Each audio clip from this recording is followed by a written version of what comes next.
Hello friends, welcome to job guide. 2021 সালে SSC জিডিতে general অ্যাওয়ারনেসের যে class আমরা শুরু করেছিলাম, আজ তার শেষ পার্ট। আজ আমরা পার্ট 63 দেখে নেব, যা 10ই ডিসেম্বর 2021-এর শিফট 3-তে এসেছিল। এর আগে আমরা 2023-এ প্রথম দিকে এসএসসি জিডির যে সমস্ত প্রশ্নগুলো এসেছিল তা দেখে নিয়েছি। আজ আমরা 2021-এর সমস্ত শিফট কমপ্লিট করলাম। সামনেই তোমাদের পরীক্ষা আসছে, খুব ভালোভাবে পরীক্ষাগুলো দিও। চলো শুরু করা যাক। ভারত 2020 সালের কোন মাসে বিশ্ব জৈব জ্বালানি দিবস উদযাপন করেছে? জুলাই, আগস্ট, মে না অক্টোবর? ভারত 2020 সালের আগস্ট মাসে বিশ্ব জৈব জ্বালানি দিবস উদযাপন করে। বিশ্ব জৈব জ্বালানি দিবস পালন করা হয় প্রতি বছর 10ই আগস্ট। 2023 সালের ওয়ার্ল্ড বায়োফুয়েল ডে এর থিম ছিল biofuels, fuels for a sustainable future. পরের প্রশ্ন, একটি ভারতীয় ফার্ম যার টার্নওভার কত কোটি টাকার কম তা নভেম্বর 2020 অনুযায়ী কর্পোরেট ট্যাক্সের অধীন নয়? 1.5 কোটি, 2 কোটি, 2.5 কোটি, 1 কোটি? অর্থাৎ নভেম্বর 2020 কর্পোরেট ট্যাক্স অনুযায়ী কোনো কোম্পানির টার্নওভার যদি 1 কোটি টাকার কম হয়, তাহলে তাকে কর্পোরেট ট্যাক্স দিতে হবে না। Option D. পরের প্রশ্ন, পাঞ্জাবের কোন জেলায় মার্চ 2014 সালে উত্তোলন করা ভারতীয় সৈন্যদের কঙ্কালের দেহাবশেষ ছিল, যা 1857 সালে প্রথম স্বাধীনতা যুদ্ধে অংশগ্রহণের জন্য ব্রিটিশ সৈন্যদের দ্বারা নিহত হয়েছিল? অমৃতসর, জলন্ধর, ভাতিন্ডা না পাতিয়ালা? মার্চ 2014 সালে পাঞ্জাবের অমৃতসরে উত্তোলন করা হয়েছিল। সেখানে 1857 সালে প্রথম স্বাধীনতা যুদ্ধে অংশগ্রহণকারী ভারতীয় সৈন্যদের কঙ্কালের দেহাবশেষ পাওয়া গেছে। পরের প্রশ্ন, রাগবি বিশ্বকাপ 2019 কে জিতেছে? ফ্রান্স, নিউজিল্যান্ড, দক্ষিণ আফ্রিকা না অস্ট্রেলিয়া? 2019 সালের রাগবি বিশ্বকাপ জিতেছিল দক্ষিণ আফ্রিকা। Option C. পরের বিশ্বকাপ হয় 2023 সালে। তা হয়েছিল ফ্রান্সে এবং সেখানেও চ্যাম্পিয়ন হয়েছিল সাউথ আফ্রিকা। রানার আপ হয়েছিল নিউজিল্যান্ড। পরের প্রশ্ন, ভারতীয় সংবিধানের 103তম সংশোধনী সরকারি চাকরি এবং শিক্ষা প্রতিষ্ঠানে কাদের জন্য সংরক্ষণের ব্যবস্থা করে? তপশিলি জাতি উপজাতি, অন্যান্য অনগ্রসর শ্রেণী, অর্থনৈতিকভাবে দুর্বল অংশ না সংখ্যালঘু? 103তম সংশোধনীতে সরকারি চাকরি এবং শিক্ষা প্রতিষ্ঠানে অর্থনৈতিকভাবে দুর্বল অংশের জন্য সংরক্ষণের ব্যবস্থা করা হয়। ভারতের 103তম সাংবিধানিক সংশোধনী আইন সমাজের অর্থনৈতিকভাবে দুর্বল অংশ বা ইডব্লিউএস, ইকোনমিক্যালি উইকার সেকশনের জন্য 10% সংরক্ষণ প্রদান করে। এই সংরক্ষণ কেন্দ্রীয় সরকারি এবং বেসরকারি শিক্ষা প্রতিষ্ঠানে ভর্তি এবং কেন্দ্রীয় সরকারি চাকরিতে নিয়োগের ক্ষেত্রে প্রযোজ্য। পরের প্রশ্ন, 2020 সালের নভেম্বর পর্যন্ত সরস্বতী সম্মান হল ভারতের সংবিধানের 8ম তফসিলে তালিকাভুক্ত কয়টি ভারতীয় ভাষার যে কোনো একটি অসামান্য গদ্য বা কবিতা সাহিত্যিক কাজের জন্য দেওয়া একটি বার্ষিক পুরস্কার? জানতে চেয়েছি সংবিধানের 8ম তফসিলে কয়টি ভারতীয় ভাষা রয়েছে? 20টি, 22টি, 18টি না 24টি? 8ম তফসিলে ভাষার সংখ্যা হলো 22টি। Option B. পরের প্রশ্ন, নিচের কোন স্মৃতিস্তম্ভ লখনৌতে অবস্থিত? মহাবত মাকবরা, অজন্তা ইলোরা গুহা, গোলকুন্ডা ফোর্ট না বড়া ইমামবাড়া? লখনৌতে অবস্থিত বড়া ইমামবাড়া। Option D. বড়া ইমামবাড়া এটি উত্তরপ্রদেশের লখনৌতে অবস্থিত। এটি আসাফ উদ্দৌলা 1784 সালে বানিয়েছিলেন। গোলকুন্ডা ফোর্ট এটি তেলেঙ্গানার হায়দ্রাবাদে অবস্থিত। এটা কাকাতিয়া শাসক প্রতাপরুদ্র 11 শতাব্দীতে বানিয়েছিলেন। ইলোরা গুহা এটি মহারাষ্ট্রের ঔরঙ্গাবাদে অবস্থিত। রাষ্ট্রকূট বংশ এবং যাদব রাজবংশ 600 থেকে 1000 খ্রিস্টাব্দের মধ্যে এটি বানিয়েছিল। অজন্তা গুহা এটিও মহারাষ্ট্রের ঔরঙ্গাবাদে অবস্থিত। এটি সাতবাহন রাজবংশ খ্রিস্টপূর্ব 2য় শতাব্দী থেকে খ্রিস্টপূর্ব 1ম শতাব্দীর মধ্যে বানিয়েছিল এবং ভাকাতাক রাজবংশ 460 থেকে 478 খ্রিস্টাব্দ পর্যন্ত বানিয়েছিল। মহাবত মাকবরা এটি গুজরাটের জুনাগড়ে অবস্থিত। নবাব মহাবত খান দ্বিতীয় 1892 সালে এটি নির্মাণ করেছিলেন। পরের প্রশ্ন, নিম্নলিখিতদের মধ্যে কে প্রথম সঙ্গীত শিল্পী যিনি ভারতের সর্বোচ্চ অসামরিক সম্মান ভারতরত্ন লাভ করেন? B M বালুমুরলী Krishna, Lata Mangeshkar, M S Subbulakshmi, পণ্ডিত ভীমসেন গুরুরাজ যোশী? প্রথম সঙ্গীত শিল্পী যিনি ভারতের সর্বোচ্চ অসামরিক সম্মান ভারতরত্ন পেয়েছিলেন তিনি হলেন M S Subbulakshmi. Option C. তিনি 1998 সালে ভারতরত্ন পেয়েছিলেন। ভারতরত্ন দেওয়া হয়ে আসছে 1954 সাল থেকে। প্রথম পেয়েছিলেন চক্রবর্তী রাজা গোপালাচারী, সর্বপল্লী রাধাকৃষ্ণন এবং সিভি রামন। লাস্ট দেওয়া হয়েছিল 2019 সালে। সেখানে 3 জন পেয়েছিলেন নানাজি দেশমুখ, ভূপেন হাজারিকা এবং প্রণব মুখার্জি। এখনো পর্যন্ত ভারতে মোট 48 জনকে ভারতরত্ন দেওয়া হয়েছে। সর্বকনিষ্ঠ ভারতরত্ন প্রাপক হলেন সচিন তেন্ডুলকর। তিনি 2014 সালে ভারতরত্ন পেয়েছিলেন। পরের প্রশ্ন, কে বাটা জুতো সংস্থার বিশ্বব্যাপী প্রধান নির্বাহী কর্মকর্তা বা চিফ এক্সিকিউটিভ অফিসার হয়েছেন? টমাস জর্জ বাটা, অ্যালেক্সিস নাসার, সন্দীপ কাটারিয়া, অশ্বিনী উইল্যান্ডস। বাটা কোম্পানির বিশ্বব্যাপী সিইও হয়েছেন সন্দীপ কাটারিয়া। Option C. পরের প্রশ্ন, আমেরিকান ভূতাত্ত্বিক চার্লস ওয়েল্ড এবং দোরাবজি টাটা লোহার আকরিক কোথায় পেয়েছিলেন? রাজহাড়া পাহাড়, বলাইলা দিলা, বড়িয়া টিব্বু না একলামা? আমেরিকান ভূতাত্ত্বিক চার্লস ওয়েল্ড এবং দোরাবজি টাটা লোহার আকরিক পেয়েছিলেন ঝাড়খণ্ডের রাজহাড়া হিলসে। Option A. 1904 সালে আমেরিকান ভূতাত্ত্বিক চার্লস ওয়েল্ড এবং দোরাবজি টাটা বর্তমান ঝাড়খণ্ডের রাজহাড়া পাহাড়ে লৌহ আকরিক আবিষ্কার করেন। Tata iron and steel company TISCO 1912 সালে দোরাবজি টাটা একটি কারখানা স্থাপনের জন্য সুবর্ণরেখা নদীর তীরে একটি বনাঞ্চল পরিষ্কার করে ইস্পাত উৎপাদন শুরু করেন। পরের প্রশ্ন, নিচের কোন বিশ্ববিদ্যালয় 2020 সালে মাওলানা আবুল কালাম আজাদ MAKA ট্রফি জিতেছিল? পাতিয়ালার পাঞ্জাব ইউনিভার্সিটি, চণ্ডীগড়ের পাঞ্জাব ইউনিভার্সিটি, লুধিয়ানার পাঞ্জাব কৃষি বিশ্ববিদ্যালয় না অমৃতসরের গুরু নানক দেব বিশ্ববিদ্যালয়?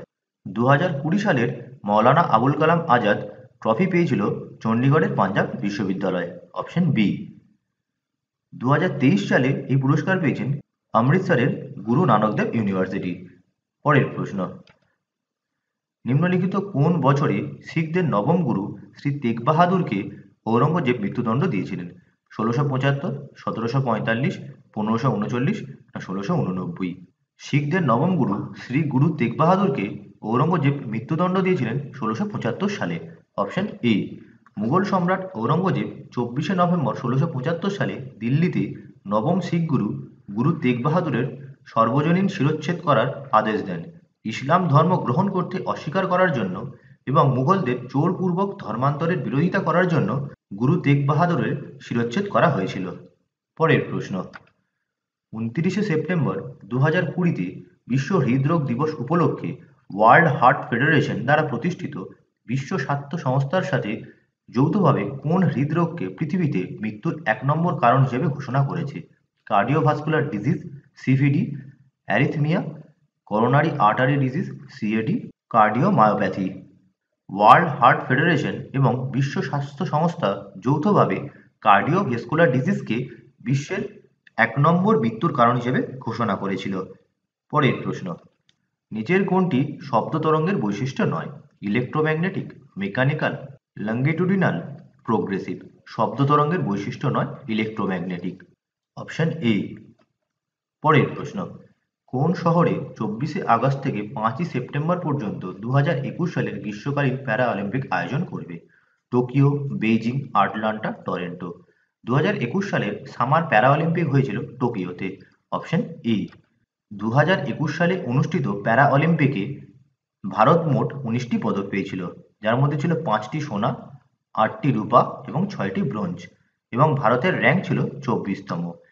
পরের প্রশ্ন, নিচের কোনটি ভিটামিন B2 নামেও পরিচিত? Riboflavin, thiamine, niacinamide, cyanocobalamin. Vitamin B2 নামে পরিচিত রাইবোফ্লাভিন। Option A. থিয়ামিন হলো ভিটামিন B1 এর নাম, নিয়াসিনামাইড হলো ভিটামিন B3 এর নাম এবং সায়ানোকোবালামিন হলো ভিটামিন B12 এর নাম। পরের প্রশ্ন, নিচের কোনটি খ্রিস্টপূর্ব 5ম থেকে 4র্থ শতাব্দীতে বুদ্ধের শিক্ষার সংকলন ছিল? ত্রিপিটক, অষ্টাঙ্গ হৃদয়ম, আবেস্তা না তথার্থ? বুদ্ধের শিক্ষার সংকলন হলো ত্রিপিটক। Option A. ত্রিপিটক অর্থাৎ 3টি পিটক। কি কি? বিনয় পিটক, সুত্ত পিটক এবং অভিধম্ম পিটক। পরের প্রশ্ন, central board of indirect taxes and customs এর চেয়ারম্যান কে? অশোক লাভাসা, অমিত শাহ, রাজীব কুমার না অজিত কুমার? সিবিআইসির চেয়ারম্যান ছিলেন অজিত কুমার। Option D. বর্তমানে সিবিআইসি অর্থাৎ central board of indirect taxes and customs এর চেয়ারম্যান আছেন সঞ্জয় কুমার আগরওয়াল এবং সেন্ট্রাল বোর্ড অফ ডাইরেক্ট ট্যাক্সের চেয়ারম্যান আছেন নিতিন গুপ্তা। পরের প্রশ্ন, নিচের কোন বার্ষিক অনুষ্ঠানটি প্রাথমিকভাবে উড়িষ্যা রাজ্যের সাথে যুক্ত? হোল্লা মহল্লা, অম্বুবাচী মেলা, বালিযাত্রা না কাংচিংবা? উড়িষ্যা রাজ্যের সাথে যুক্ত বালিযাত্রা, অপশন সি। হোলা মহল্লা এটি পাঞ্জাবে হয়, অম্বুবাচী মেলা আসামের কামাখ্যা মন্দিরে হয়, বালিযাত্রা হয় উড়িষ্যাতে, আর কাংচিংবা এটি হয় মণিপুরে। পরের প্রশ্ন, নিচের মধ্যে কি 2020 সালের বুকার পুরস্কার জিতেছে? আনা Burns, George Sanders, Douglas Stewart না বার্নার্ডিন এভারিস্টো? 2020 সালে বুকার পুরস্কার জেতে ডগলাস স্টুয়ার্ট, অপশন সি। 2023 সালে আইরিশ লেখক পল লিঞ্চ তার পঞ্চম উপন্যাস প্রফেট সং-এর জন্য 2023 সালে বুকার পুরস্কার জিতেছেন। পরের প্রশ্ন, নিচের কোন বিবৃতিটি ভুল? কি কি রয়েছে? রাজস্ব নীতির মধ্যে রয়েছে কর নীতি, ব্যয় নীতি, বিনিয়োগ, বিনিয়োগ কৌশল এবং ঋণ বা উদ্বৃত্ত ব্যবস্থাপনা। এটা সঠিক রয়েছে। রাজস্ব নীতি অর্থাৎ ফিসকাল পলিসি। রাজস্ব নীতি সরকারের কর এবং ব্যয়ের সিদ্ধান্ত নিয়ে কাজ করে, এটাও সঠিক। বেশিরভাগ আধুনিক অর্থনীতিতে কেন্দ্রীয় ব্যাংক রাজস্ব নীতি নিয়ে কাজ করে, যখন সরকার আর্থিক নীতির জন্য দায়ী। এটা ভুল। কেন্দ্রীয় ব্যাংক আর্থিক নীতি বা মনিটারি পলিসি নিয়ে কাজ করে, আর সরকার কাজ করে রাজস্ব নীতি বা ফিসকাল পলিসি নিয়ে। মুদ্রানীতি অর্থনীতিতে অর্থের সরবরাহ এবং সুদের হার নিয়ে কাজ করে, এটা সঠিক রয়েছে। তাহলে ভুল রয়েছে এখানে অপশন সিটা। পরের প্রশ্ন, কে ডায়না পুরস্কার 2020-তে ভূষিত হয়েছেন? শ্রেয়া ঠাকরাল, সি রঙ্গরাজন, বিমল জালান না সমর যোশী? প্রতি বছর প্রিন্সেস ডায়না স্মরণে ডায়না পুরস্কার দিয়ে থাকে ইংল্যান্ড। সেখানে প্রতি বছর একের বেশি লোকজনকে পুরস্কার দেওয়া হয়। 2020 সালে এমন একজন প্রাপক হলেন শ্রেয়া ঠাকরাল, অপশন এ। 2023 সালে ডায়না পুরস্কার প্রাপ্তদের মধ্যে একজন ছিল ভারতীয়, তার নাম তারিণী রামচন্দানী। পরের প্রশ্ন, কলার জন্য আইসিএআর ন্যাশনাল রিসার্চ সেন্টার কোথায় স্থাপিত হয়েছিল? মহারাষ্ট্রের জলগাঁও, কর্ণাটকের বেলেগাঁও, তামিলনাড়ুর তিরুচিরাপল্লী, বিহারের হাজিপুর?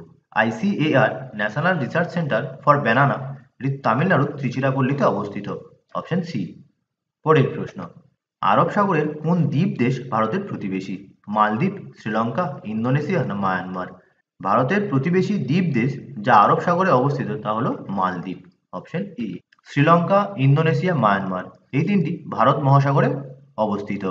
বর্তমানে ভারতের সাথে মালদ্বীপের একটি ঝামেলা রয়েছে, এই সম্পর্কে যাবতীয় তথ্য তোমরা দেখে রেখো, কারেন্ট অ্যাফেয়ার্সের জন্য গুরুত্বপূর্ণ। পরের প্রশ্ন, নিচের কোন রাজ্যে থারভয় কান্দিগাই কান্নানকোট্টাই জলাধার অবস্থিত? তামিলনাড়ু, মহারাষ্ট্র, মধ্যপ্রদেশ না কর্ণাটক? কান্দিগাই কান্নানকোট্টাই জলাধার এটি তামিলনাড়ুতে অবস্থিত, অপশন এ। 1944 সালের 14ই জুন মাদ্রাজ প্রেসিডেন্সির তৎকালীন গভর্নর আর্থার হোপ জলাধার খোলার আদেশ দেন। চেন্নাই থেকে প্রায় 50 কিলোমিটার দূরে অবস্থিত কান্নানকোট্টাই থারভাই কান্দিগাই জলাধার এর ব্যয় হয়েছিল 380 কোটি টাকা। এটি কৃষ্ণা নদীর জলকে সঞ্চয় করে। তাহলে আজ এই পর্যন্তই। তোমাদের 2021 সালের 63টি শিফট সম্পূর্ণভাবে কমপ্লিট হলো। আগামী দিন আমরা অন্য কোনো পরীক্ষার সেট নিয়ে হাজির হব। দেখা হবে পরের ভিডিওতে। ভিডিওটি ভালো লাগলে অবশ্যই লাইক করো, শেয়ার করো এবং পরবর্তী আপডেটের জন্য চ্যানেলটিকে সাবস্ক্রাইব করতে ভুলো না।